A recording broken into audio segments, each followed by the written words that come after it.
Magandang araw sa inyo mga kaibigan. Itong ating almusalita sa araw na ito, February 3. Ang ebanghelyo natin ay Mark 6:30-34. Sabi ng Gospel, the apostles returned and reported to Jesus all they had done and taught.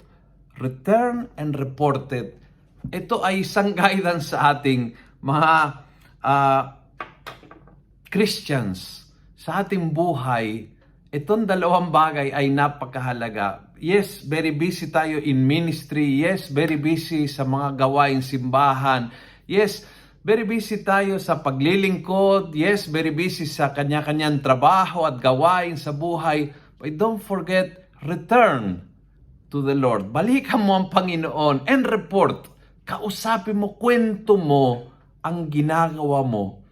That's the best guidance for a personal prayer. Yung tipong pupunta ka sa harap ng Blessed Sacrament, Adoration Chapel ng parish nyo, or luluhot ka sa loob ng simbahan in silence before the Mass, and then you tell the Lord na pinuntahan mo, you return to Him, and you report lahat ng ginawa. Ano ang nangyari sa loob ng isang araw mo?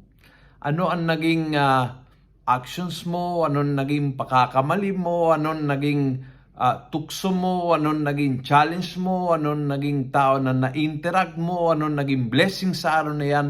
Return and report ay isang guidance para sa makabuluhang panalangin. Of course, yung kabilang part ng panalangin is yung time na tatahimik ka lang and you listen to Him. But there is this part of going to Him and telling Him, telling the Lord, telling Jesus, lahat ng nangyari sa iyong buhay. Sana matuto tayo, makaroon ng ganyang ka-close relationship na araw-araw babalik at makipagkwentuhan sa Panginoon sa anong nangyari sa loob ng araw na yan, sa anong ginawa, sa anong na-meet, sinong tao na kasalamuhan, ano ang aking pakakamali sa araw na ito, anong mga learnings, anong mga blessings sa araw na ito. Return and report as an example of prayer. Kung nagustuhan mo ang video ito, pass it on.